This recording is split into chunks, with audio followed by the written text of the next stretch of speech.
Quand je suis arrivé à l'IESEG en première année, j'avais aucune idée de ce qu'était l'entrepreneuriat. Par contre, je savais qu'une des forces d'une école de commerce, c'est la puissance de son réseau. C'est le réseau que l'on peut se créer. Et donc, dès la première année, j'en ai profité pour rejoindre une équipe sportive qui m'a permis de rejoindre une association, puis une deuxième, puis une troisième, puis une quatrième, jusqu'à ce que je devienne un véritable monstre de l'associatif. Et en fait, plus sérieusement, toutes ces expériences m'ont permis de rencontrer des personnes inspirantes qui m'ont poussé à devenir le meilleur de moi-même. En deuxième année, j'y connaissais toujours rien en entrepreneuriat, mais avec 3 amis, on s'est lancé, on a créé notre première entreprise. Et donc à ce moment-là, je me disais que tout allait très vite, c'était génial en fait, on découvrait plein de choses, tout allait très vite. Et donc l'année d'après, le projet commençait à s'intensifier, donc le rythme s'accélérait, les projets s'accumulaient.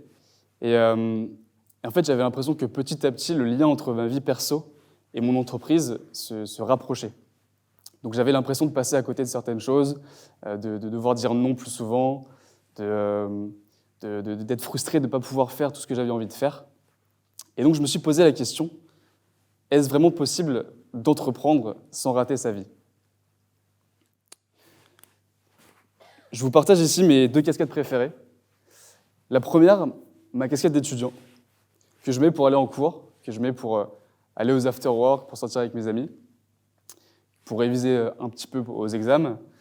Et de l'autre côté, ma casquette d'entrepreneur, que je mets pour signer mes contrats, pour aller déjeuner avec mes clients, pour aller travailler au bureau. Et en fait, je me suis rendu compte que porter ces 2 casquettes, c'était pas toujours facile. Parce qu'on était sans cesse en train de penser à plein de choses, on passait d'une activité à une autre. Et donc petit à petit, quand les semaines intenses s'accumulaient, j'avais l'impression d'avoir la tête en l'air et de plus savoir à quoi penser. Et donc, à ce moment-là, je me suis dit, mais comment est-ce que je vais faire pour trouver cet équilibre entre ma vie à moi, celle que j'avais avant, et peut-être celle que je veux avoir maintenant, celle là où je veux arriver. Donc, je vais vous partager 3 points qui m'ont beaucoup aidé pour moi aujourd'hui, devenir et me rapprocher de l'équilibre entre cette vie perso et cette vie d'entrepreneur. Mais avant ça, j'ai découvert plusieurs risques aujourd'hui, des statistiques assez folles. Combien d'entre vous ont déjà prennent le métro tous les jours, ici ? Combien d'entre vous ont déjà loupé votre station de métro parce que vous pensiez à autre chose ou vous n'étiez pas concentré ? Voilà, alors moi, avant d'avoir ces 2 casquettes, ça ne m'arrivait jamais. Maintenant, ça m'arrive tout le temps. Et donc, je me suis dit, je vais aller faire quelques études, je vais aller regarder un peu l'entrepreneuriat dans sa globalité. Et j'ai découvert quelques statistiques assez folles. Donc, d'après l'INSEE, les startups qui se lancent échouent à 80%.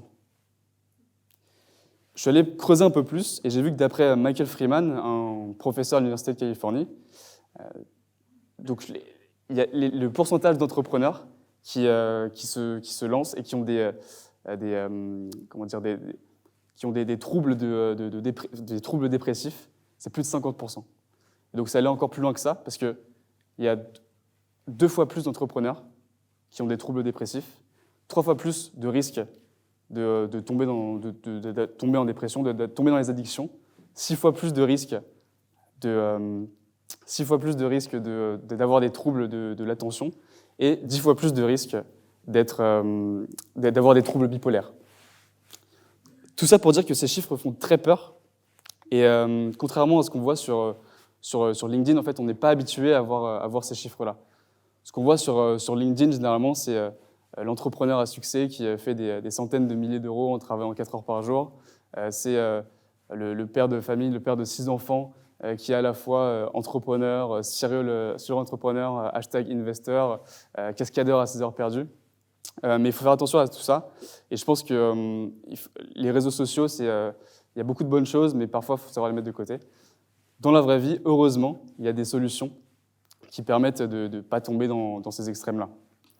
Donc, je vais revenir à mes 3 conseils, en tout cas 3 choses qui m'ont aidé, moi, à me rapprocher de cet équilibre entre ma vie perso et mon entreprise. Alors le premier, s'organiser. Alors là, vous allez me dire, merci Simon, merci, j'ai payé 20 € pour venir ce soir, pour que tu me dis qu'il faut que je m'organise mieux. Alors, oui, c'est vrai que depuis tout petit, on nous répète à l'école qu'il faut mieux s'organiser pour faire ses devoirs, pour travailler, pour avoir du temps à côté. Mais j'essaie d'aller un peu plus loin et de creuser un peu plus. Donc, c'est vrai que l'organisation, il n'y a pas de règle universelle. C'est quelque chose il faut trouver sa méthode à soi. Et pour revenir quelques années avant, quand je révisais pour le bac, tous les soirs, je préparais sur une feuille blanche, je fais des plages horaires par matière sur ce que j'allais réviser ou travailler. Ce qui fait que le lendemain, je savais exactement ce sur quoi je devais travailler. Donc aujourd'hui, j'ai décidé d'appliquer cette méthode dans ma vie pro pour planifier mes semaines à l'avance. Donc le dimanche soir, je bloque des créneaux sur mon agenda en fonction des tâches que j'ai à effectuer dans la semaine. Ce qui fait que la semaine, simplement, je laisse couler et j'ai juste à me laisser porter par mon agenda. Le but du jeu, c'est de le respecter le plus possible. La deuxième chose que je voulais vous partager, c'est le fait de bien s'entourer. Nous sommes la moyenne des 5 personnes que nous fréquentons le plus souvent. Autant les choisir. Donc, c'est vrai qu'aujourd'hui, notre environnement influe énormément sur nos capacités et nos performances. Vous connaissez peut-être la métaphore de la bouteille d'eau. Donc cette bouteille d'eau, dans un supermarché, elle vaut environ 50 centimes. Dans un bar, elle peut valoir environ 2 €. Dans un beau restaurant, dans un hôtel, ça peut monter jusqu'à 5 €. Dans un aéroport, jusqu'à 10 €. Pourtant, la marque, la quantité de cette bouteille d'eau reste identique. La seule chose qui va changer, c'est le lieu. En fait, l'idée ici, c'est de montrer que ce qui va influencer notre valeur, ça va être le lieu dans lequel on se trouve. Donc c'est pareil dans la vraie vie. Parfois, on remarque qu'on ne se sent pas au bon endroit, qu'on n'est pas assez valorisé. C'est peut-être parce qu'on n'est pas au bon endroit ou pas avec les bonnes personnes. Donc c'est hyper important de bien s'entourer et de communiquer avec les personnes qui nous entourent. Le troisième point, ça va être de passer à l'action. Aujourd'hui, on est dans un monde où on consomme énormément de contenu. Donc avec les réseaux sociaux, YouTube, Instagram, LinkedIn, notre cerveau il est absorbé par tout le contenu de ces réseaux. Et donc l'élément différenciant, ça va être vraiment de passer à l'action. En fait, cette petite action qui fait que derrière, il y en aura une deuxième, une troisième, une quatrième. Malgré tout ça, j'ai beaucoup de personnes qui viennent me voir et qui me disent « l'entrepreneuriat, ça m'intéresse.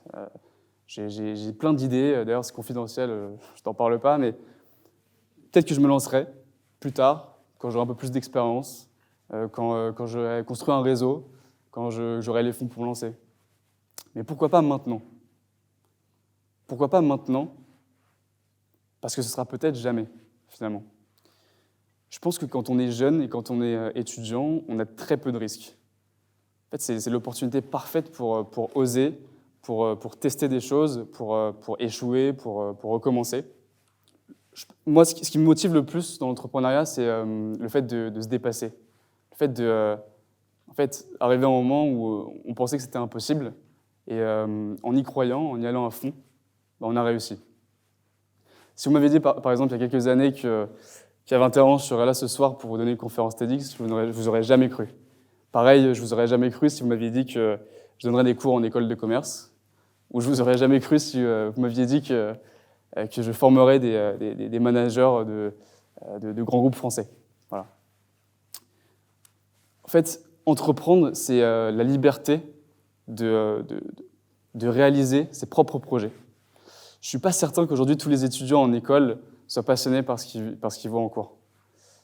Entreprendre, c'est justement la capacité d'aller suivre sa passion, ce qui nous anime, et d'aller encore plus loin, d'apprendre, de mettre en pratique ce qu'on apprend en cours pour créer quelque chose qui nous passionne. L'entrepreneuriat, c'est aussi l'opportunité de créer quelque chose d'innovant, de disrupter un marché ou un concept. C'est aussi l'opportunité de créer quelque chose de plus grand que nous. Créer quelque chose de plus grand que nous en gardant en tête que entreprendre, c'est pas seulement entreprendre un projet, mais c'est entreprendre sa vie. Que l'entrepreneuriat, c'est un marathon. un marathon qui mérite d'être vécu. Et plutôt que de se concentrer sur les préparations, le départ ou l'arrivée, profitons de chacune des étapes. Merci.